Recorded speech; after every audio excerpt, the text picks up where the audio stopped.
Buenas tardes, profesora, compañeras y compañeros. Mi nombre es Juan Antonio Mercado y pertenezco a la clase de Derecho con la profesora Nandini Azucena Labardini Fragoso. Y esta vez les voy a presentar mi proyecto final de la clase Interpretación de textos y contextos. Espero les guste. Como primer tema vamos a definir qué es la comunicación. La comunicación es la acción consciente o acto voluntario de intercambiar información entre dos o más seres vivos. Esto quiere decir que pueden ser animales, microorganismos, y hay diferentes formas de expresar la comunicación. Una puede ser hablada, la otra puede ser por señas, la otra puede ser por medio de transmisiones químicas.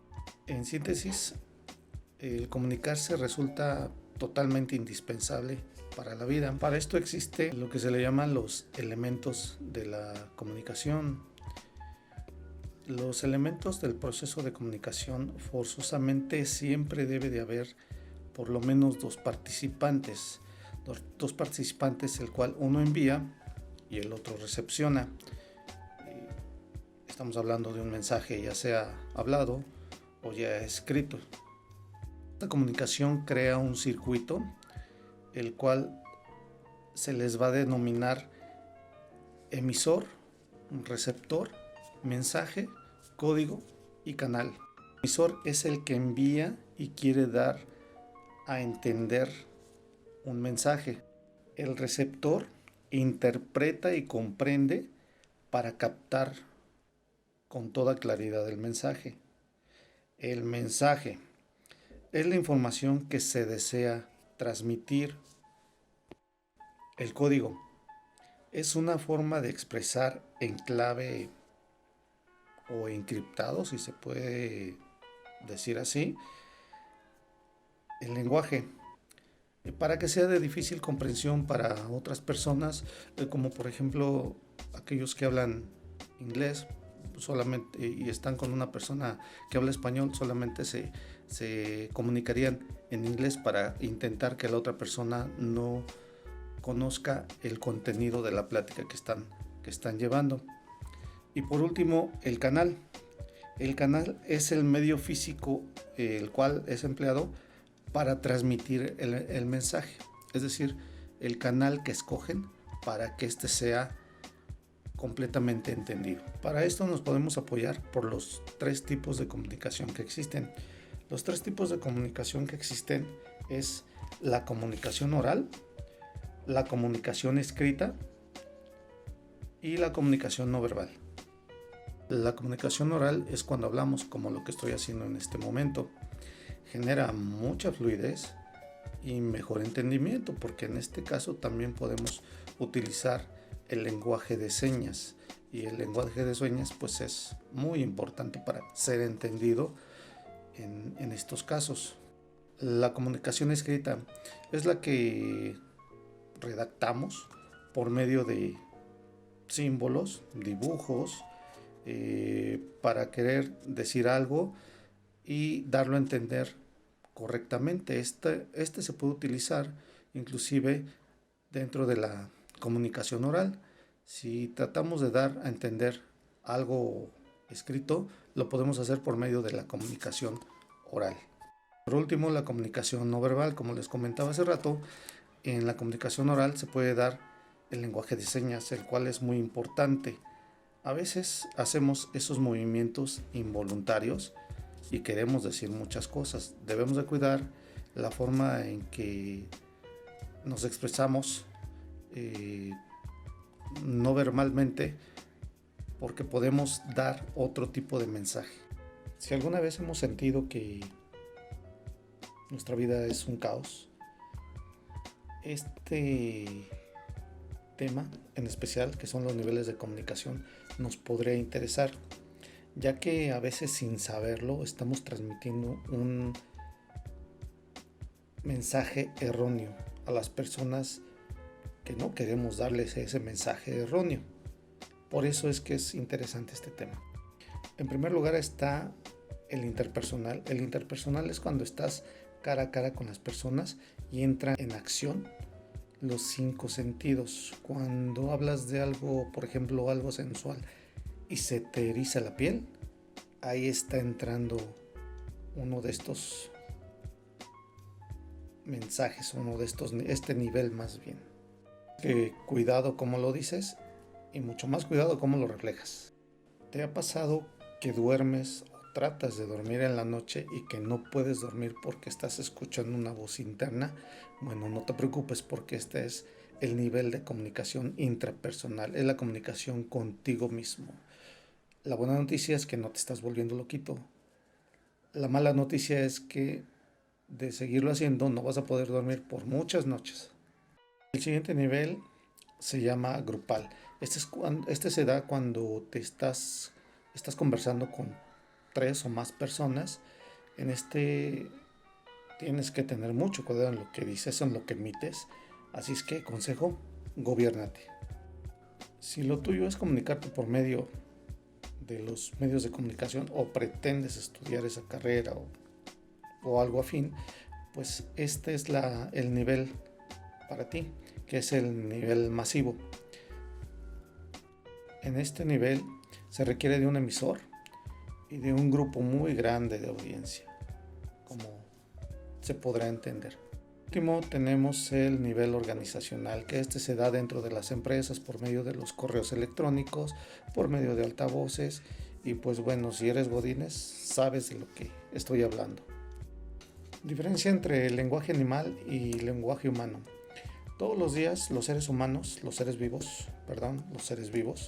nos comunicamos por medio de señas, por medio de gemidos, gritos, pero solo los seres humanos nos destacamos por utilizar el lenguaje hablado. El lenguaje hablado requiere de un proceso el cual es dinámico, que va de ida y vuelta, o viceversa.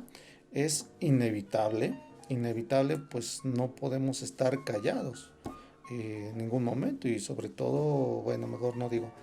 Irreversible porque debemos de cuidar lo que decimos, pues ya que si decimos algo hiriente, pues no se va a poder borrar, se va a poder bloquear, pero no se puede borrar. Y bidireccional. ¿Por qué? Porque existe un intercambio de información o respuesta en ambas direcciones, va y viene. Y por último, el verbal y no verbal, que implica el lenguaje hablado y de señas. Ahora, ¿qué es la argumentación? La argumentación es la habilidad de la palabra o la variedad discursiva para defender o persuadir de la falsedad o veracidad de una teoría al receptor con razonamientos lógicos, y tiene 3 propiedades, las cuales son, como primero, la adecuación, que es hacer encajar el contexto de lo que se quiere decir.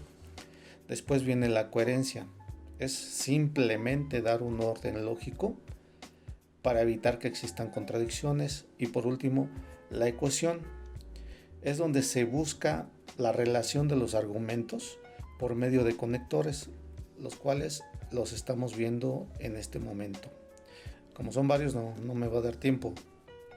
Y estos conectores sirven para defender ideas y a veces que a veces están contrapuestas, y logramos convencer con esto.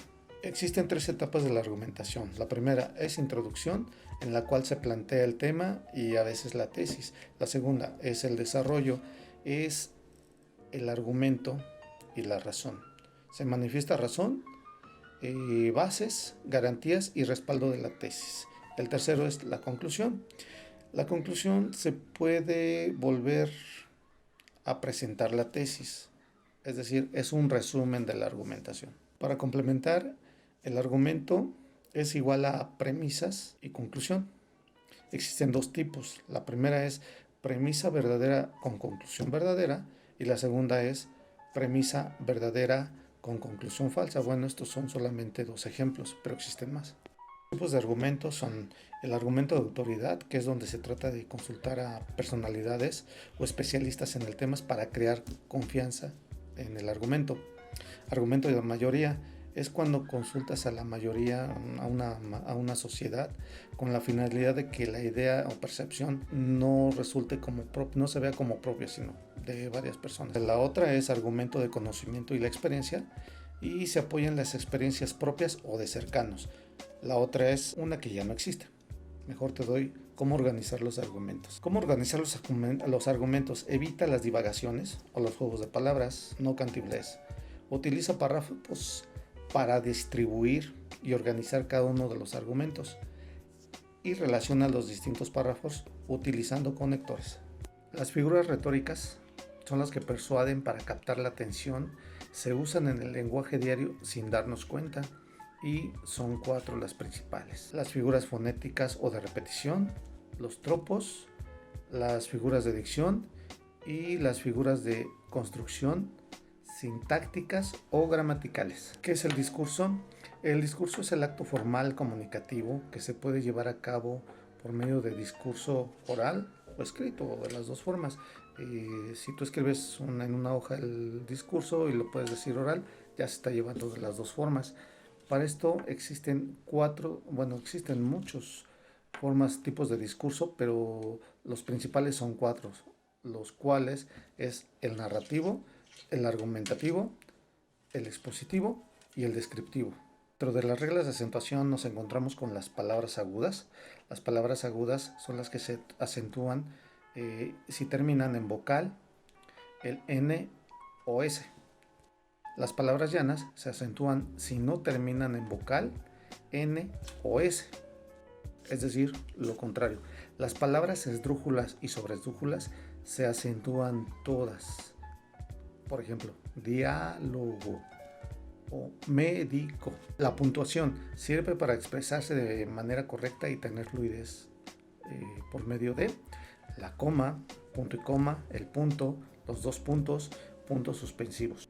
La coma indica pausa, el punto y coma indica una pausa mayor a la que nos indica la coma. El punto indica el fin del texto. Los dos puntos introducen algo relacionado con lo presentado con anterioridad, y los puntos suspensivos generan suspenso, intriga, qué va a ser, qué va a pasar. El uso de conjunciones son palabras que funcionan como enlaces o nexos entre palabras u oraciones. Estas pueden ser coordinantes o subordinantes, cuales se dividen en subtipos. Las coordinantes se dividen en conjunciones copulativas, que significan unión, conjunciones adversativas, contraponen ideas, conjunciones disyuntivas o distributivas, indican alternancia o elección, y los subtipos de conjunciones coordinantes. Las conjunciones subordinantes, sus subtipos son conjunciones causales, conjunciones comparativas, conjunciones completivas, conjunciones concesivas, conjunciones consecutivas, conjunciones condicionales, conjunciones finales, conjunciones hilativas y conjunciones temporales. ¿Qué son las preposiciones? Es la palabra invariable que sirve para unir palabras que pasan a ser complemento de la otra. Por ejemplo, a, ante, bajo, cabe, con, entre y entre otras. El participio es una forma no personal, es un adjetivo calificativo en la oración. Existen 2 tipos de participios, que es regulares e irregulares. Regulares terminan en ado, ada, ido o ida. Irregulares terminan en to, ta, cho, cha. Disculpen el error. Es un vicio del lenguaje. Un vicio del lenguaje se le llama las palabras o las construcciones lingüísticas equivocadas.